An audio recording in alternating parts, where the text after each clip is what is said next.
News, सच जरूरी है। नमस्कार, एमएनएस न्यूज लाइव में आप सभी का स्वागत है। मैं हूं आपके साथ अर्शी अंसारी। आइए देखते हैं देश और दुनिया की तमाम खबरें। लालू ने पीएम मोदी पर बोला करारा हमला, कहा पिज्जा बर्गर खाने के लिए विदेश जाते हैं। 2024 में इंडिया बना एनडीए की लड़ाई। जी हां, हार के वन्य जीव एवं पर्यावरण मंत्री तेज प्रताप यादव ने एक बार फिर से एक नया संगठन बनाया है। संगठन का नाम उन्होंने छात्र राजद भारत रखा है। नए संगठन छात्र राजद भारत की पहली बैठक आज तेज प्रताप के सरकारी आवास पर हुई। बैठक में संगठन की पदाधिकारियों के साथ साथ आरजेडी चीफ लालू यादव, काफी संख्या में नेता कार्यकर्ता मौजूद रहे। बैठक में डिप्टी सीएम तेजस्वी यादव को भी आना था, लेकिन वह किन्हीं कारणों की वजह से नहीं आ पाए। बैठक के बाद आरजेडी चीफ लालू प्रसाद यादव ने कहा कि बाबा साहब के विचार वाले दल यानी इंडिया के INDIA के तहत एकजुट हो रहे हैं। जल्द ही महाराष्ट्र में हम लोग इकट्ठा होने वाले हैं। पंचायत स्तर पर छात्र नौजवान पूरे देश में घूमे। लालू यादव ने पीएम नरेंद्र मोदी पर भी इस मौके पर करारा हमला बोला। उन्होंने कहा कि नरेंद्र मोदी संविधान को मिटाना चाहते हैं, लेकिन हम देश की अखंडता को हम नहीं मिटने देंगे। इस मौके पर लालू प्रसाद यादव ने तेज प्रताप यादव को सलाह देते हुए कहा कि उत्तर प्रदेश, पश्चिम बंगाल, दिल्ली, झारखंड में DSS का कार्यक्रम कराया जा रहा है। RSS वाले अब लोगों से घबराते हैं। हम सभी लोग एकजुट रहना है।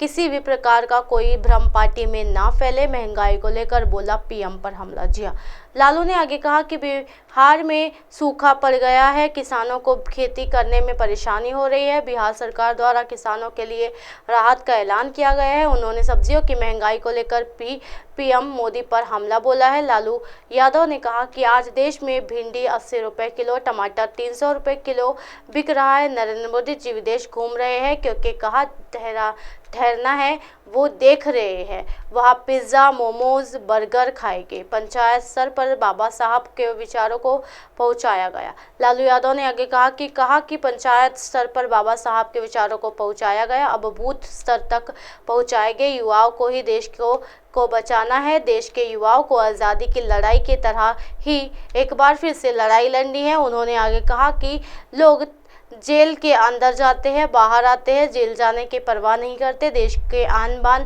को बरकरार रखना। 2024 में इंडिया बनाम NDA की होगी लड़ाई। जी हाँ, लालू प्रसाद ने कहा कि राजद, JDU, कांग्रेस एक साथ मिलकर सरकार चला रहे हैं। 2024 का चुनाव नजदीक आ गया है। एक उम्मीदवार है के खिलाफ एक खड़ा हो गया। चुनाव में इंडिया बनाम NDA होगा। हम लोग महाराष्ट्र में इस बार चर्चा करेंगे। लालू यादव ने कहा कि मैं दिल्ली जा रहा हूँ, सभी को मतभेद भुलाकर एकजुट रहना होगा। इतने घटिया विचार वाले लोग अभी भी आदित्य ठाकरे ने एकनाथ शिंदे गुट के इस विधायक पर हमला बोला। जी हाँ, शिवसेना यानी उद्धव बालासाहेब ठाकरे नेता विधायक आदित्य ठाकरे ने कल शिंदे गुट के विधायक संजय सिरसाट के एक बयान पर अपनी प्रतिक्रिया दी है। आदित्य ठाकरे ने संजय सिरसाट पर पलटवार करते हुए कहा कि इतने घटिया विचार वाले लोग राजनीति में अभी भी कैसे टिके हैं। ऐसा सवाल करते हुए ऐसे लोगों को अहमियत देने की जरूरत नहीं है, ऐसा आदित्य ठाकरे ने कहा है। आदित्य ठाकरे ने कल अपने वर्ली निर्वाचन क्षेत्र का दौरा कर नागरिकों की समस्याओं के बारे में जाना। सांसद चंद्रकांत खैर ने क्या कहा? सिरसाट ने कहा कि प्रियंका चतुर्वेदी अपने भाषण में कहती है कि गद्दारों को कोई माफी नहीं है, जबकि वो खुद कांग्रेस को धोखा देकर शिवसेना में आई है और हमें गद्दार कह रही है। इसी दौरान मीडिया से बातचीत में संजय सिरसाट ने एक बड़ा दावा किया है। उन्होंने कहा है कि एक बार शिवसेना नेता चंद्रकांत खैर ने कहा था कि आदित्य ठाकरे ने प्रियंका चतुर्वेदी की खूबसूरती देखकर उन्हें राज्यसभा का सदस्य बनाया था। जी हाँ, आदित्य ठाकरे ने की आलोचना। मीडिया द्वारा इस बारे में पूछे जाने पर आदित्य ठाकरे ने इसकी कड़ी आलोचना की। उन्होंने कहा 1.5 साल तक शिंदे गुट में रहने के बावजूद उन्हें कोई अहमियत नहीं दी जाती।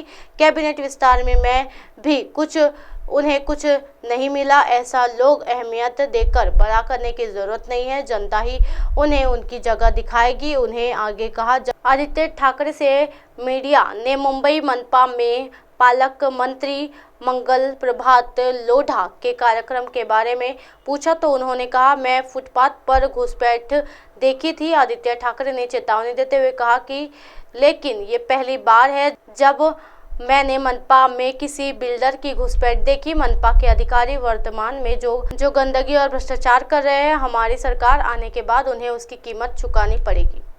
कांग्रेस धारा 370 को गोदी में रखकर इंदौर में अमित शाह की दहाड़, बोले पीएम मोदी ने देश को सुरक्षित बनाया। जी हाँ, केंद्रीय गृह मंत्री अमित शाह ने मध्य प्रदेश बीजेपी यूनिट को देश का सबसे अच्छा संगठन बनाया है। इंदौर में आयोजित बूथ स्तर के कार्यकर्ताओं के सम्मेलन में गृह मंत्री अमित शाह ने कहा है कि मध्य प्रदेश की पार्टी संगठन देश का नंबर 1 संगठन है। उन्होंने कहा है कि उसे बनाने में दिवंगत कुशाभाऊ ठाकरे ने दधीची की तरह अपनी अस्थियां गला दी तो राजमाता राजघरानों की मर्यादा लांघकर गांव-गांव और गली-गली घूमे। शाह ने कहा, मैं प्रदेश की जनता को धन्यवाद देना चाहता हूं, जिसने 2014 को और 2019 के चुनाव में बीजेपी की झोली वोटों से भर दी और 15 महीनों को छोड़कर 2003 के बाद से प्रदेश में लगातार बीजेपी की सरकार बनाई। प्रदेश में 4 महीने बाद विधानसभा के चुनाव होने जा रहे हैं और आज मालवा की धरती से हम अपने चुनाव अभियान की शुरुआत कर रहे हैं। इंदौर के बाद ऐसे ही कार्यकर्ता सम्मेलन पूरे देश में होंगे। आज बीजेपी गरीबों के लिए धड़कन। जी हाँ, अमित शाह ने कहा, आप सभी यहां से ये संकल्प लेकर जाए कि हम परिश्रम की पराकाष्ठा करेंगे और 2023 में रिकॉर्ड बहुमत में प्रदेश में बीजेपी की सरकार तथा 2024 में नरेंद्र मोदी की तीसरी बार देश का प्रधानमंत्री बनाएंगे।